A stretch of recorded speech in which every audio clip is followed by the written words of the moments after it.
Meus amigos, a essa altura dá pra gente dizer com certeza que o jogo virou. Pois é, pode ainda não parecer para alguns, outros podem se portar como se tivesse tudo normal, como se ainda estivessem no comando, né, debochando, mostrando o dedo do meio, ou agindo com soberba, arrogantes, fazendo bravatas como Lula, mas o fato é que eles estão encurralados, estão sem saída, sem escapatória.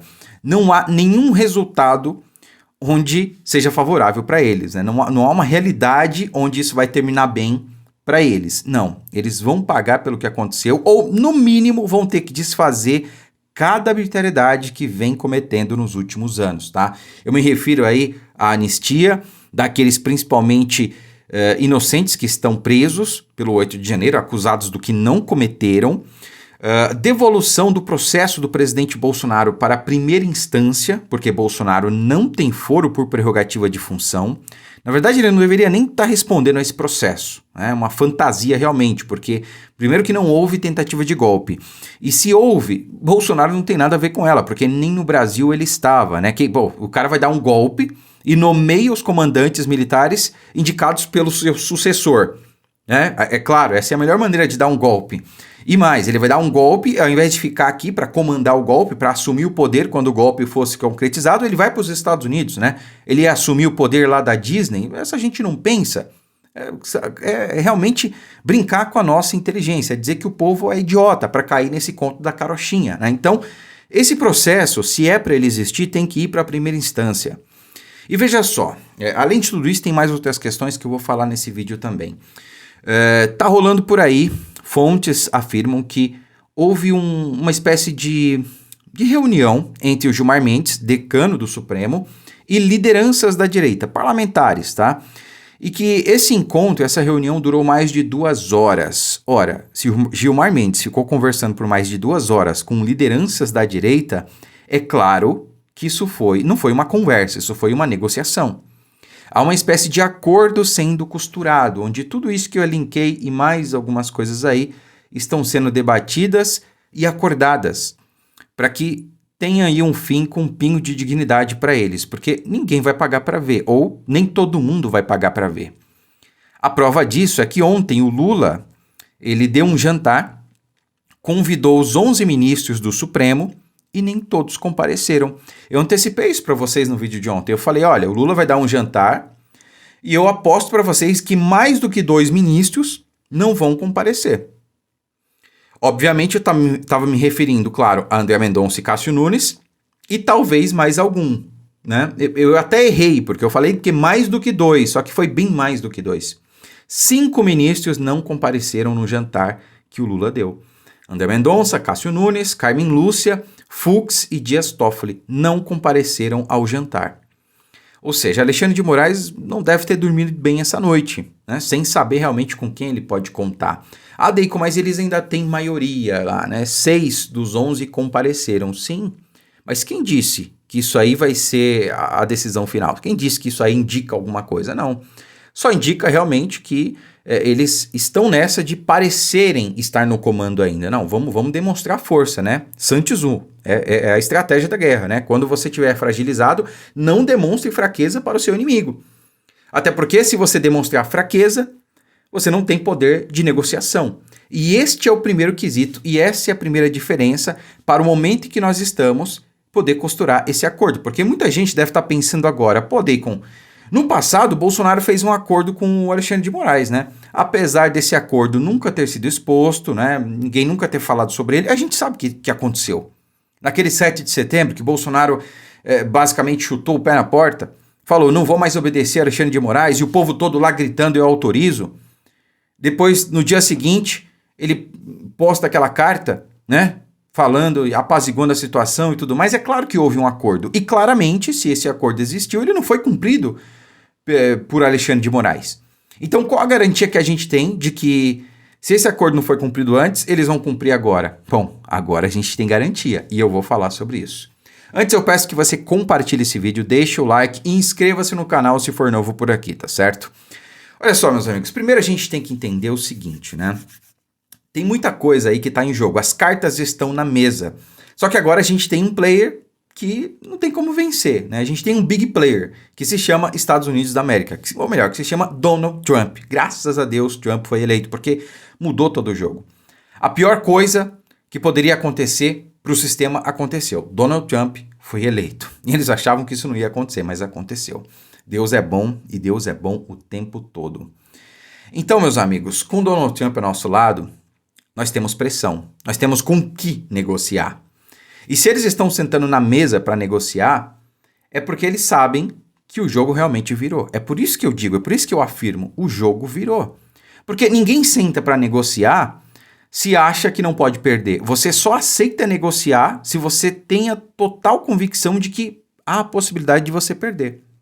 Então, alguns podem até não admitir que podem perder ou que já perderam, mas que existe essa possibilidade. Se eles estão sentando à mesa para negociar, é porque eles já admitem que podem perder essa batalha. Vocês estão entendendo onde eu quero chegar? É por isso que o Gilmar Mendes está aí, negociando com a direita. E essa negociação envolve, como eu falei, devolver aí o processo do Bolsonaro. Devolver não, né? Remeter o processo dele para a primeira instância, porque ele não tem foro por prerrogativa de função, ele não é mais presidente. O Supremo apenas mudou o entendimento para poder julgar Bolsonaro no Supremo, né? De que, olha, pessoas que já tiveram foro privilegiado continuam tendo, depois que não são mais figuras públicas, né? Isso aí pode ser revertido assim como eles fixaram esse entendimento. Isso é simples de resolver. Outra questão aí é a regulamentação das redes sociais pelo Congresso. Porque o que o Supremo fez foi institucionalizar a censura e passar ela para as redes sociais. Então, as redes sociais é que vão censurar, né? Porque senão o STF ia ficar mal na foto. A intenção foi essa. Então, o que está na mesa também é isso. É passar para o Congresso a questão da regulamentação. Isso também é muito simples de resolver, porque o próprio Supremo já fixou. Olha, a gente vai mudar aqui o entendimento do Marco Civil da Internet até que o Congresso se debruce sobre isso.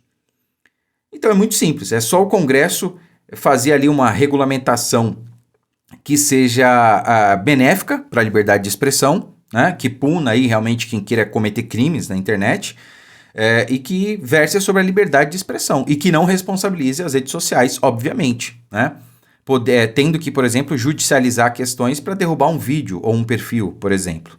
Então o Congresso pode fazer isso aí, uma questão de 1, 2 semanas aprovar e pronto, está resolvido, tá? Outra questão também, mas não menos importante, é a da anistia ampla, geral e irrestrita, principalmente para aqueles presos inocentes do 8 de janeiro, que não cometeram os crimes dos quais estão sendo acusados, né? Tentativa de golpe, abolição violenta do Estado Democrático de Direito, armados.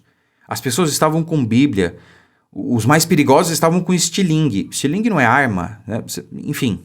Não há o que se falar sobre isso, né? Então, tudo isso e dentre outras questões aí estão na mesa para negociação, para discussão e acredito que isso vai avançar.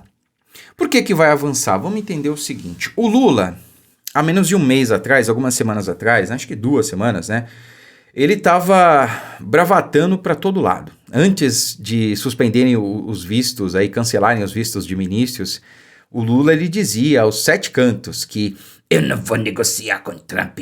Em vez de vender para o Trump, eu vou vender para a China. Quer dizer, que ia substituir o mercado consumidor dos Estados Unidos pela China. Então, ao invés de exportar produtos para os Estados Unidos, a gente ia exportar para a China, né? Lá atrás, na ocasião, eu falei, eu só não sei como é que ele vai fazer isso com certos produtos aí, como, por exemplo, motores da Embraer. A China não tem condições, aliás, não tem nem por que comprar motores da Embraer.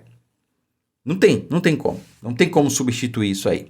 Mas olha a notícia que saiu aqui, ó. China não tem interesse nos produtos que o Brasil exporta para os Estados Unidos e não está com a capacidade de absorver essas exportações brasileiras, informa a CNN. Tem até um vídeo que eu quero mostrar aqui para vocês de um jornalista falando isso, né? Aliás, eu não vou nem colocar. É justamente o jornalista da CNN falando, né? Pô, a China tá quebrada, cara, tá tendo deflação lá, não tem capacidade de comprar, de exportar, aliás, de importar mais, né? E nem de longe eles vão conseguir comprar do Brasil o que o Brasil vende para os Estados Unidos. Isso não vai rolar. Ou seja, não há substituição para o mercado americano no quesito importação de produtos do Brasil. Não há. Aí é que está o checkmate. Aí é que está a virada de jogo. É por isso que essa gente agora vai sentar à mesa para negociar. Vocês estão entendendo? E quando eu falo negociar, é justamente eles saírem dessa com um pingo de dignidade, né? E deixarem a questão para ser resolvida o ano que vem, nas eleições. Então, tirar Bolsonaro das mãos dos seus algozes, daqueles que a gente sabe que não são imparciais, do Supremo, manda para a Justiça Comum.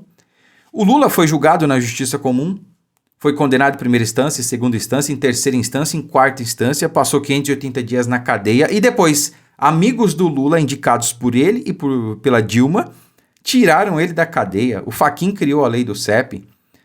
E aí agora esses mesmos ministros estão julgando Bolsonaro, o maior opositor de Lula. É uma piada isso. Tem que devolver para a primeira instância, tem que mandar para a primeira instância, tem que aprovar a anistia, deixar de interferir no legislativo. E aí o ano que vem a gente resolve, vamos ter maioria de direita no Senado, sem interferência, e aí pronto, as coisas entram nos eixos. E só então os Estados Unidos, Donald Trump, vai sentar na mesa para negociar com o Brasil e abaixar essa taxação aí de 50% para 10%, quem sabe? Porque o mundo inteiro abaixou a cabeça para Donald Trump. O mundo inteiro resolveu negociar, porque não dá para brigar com a parede, não dá para dar murro e ponta de faca. Não dá para vencer a maior economia do mundo. O Lula acha que é quem? É um bravateiro, é um mentiroso, né? Enfim, é isso que vai ter que acontecer. Eles vão ter que abrir o bico, eles vão ter que ceder, eles vão ter que negociar, para, se quiserem, então, sentar e conversar com Donald Trump. Não só para rever essa questão da taxação, mas também para impedir que a lei Magnitsky seja ampliada aí para outros ministros, né? O ministro Barroso, por exemplo, eu tenho certeza, não quer perder aí a casa, né? O imóvel que ele tem aí de 22 milhões lá nos Estados Unidos, né? Não quero nem entrar no mérito de como ele ganhou, de como ele comprou esse imóvel, né? Como ele ganhou, pensei alto aqui. Pô, o cara tem um salário de 40 mil por mês. Até um seguidor comentou aqui, ainda que ele passasse todos, sei lá, 40 anos juntando esse salário sem gastar um centavo, não daria para juntar 22 milhões de reais para poder comprar um imóvel desse. Complicado, né? De onde vem esse dinheiro? Mas é isso, meus amigos. O sistema está encurralado, eles estão sem saída e a gente vai sair bem dessa. Se Deus quiser, voltaremos a ter liberdade e democracia em nosso país. Curta, comente, compartilhe o vídeo, fiquem com Deus e até a próxima.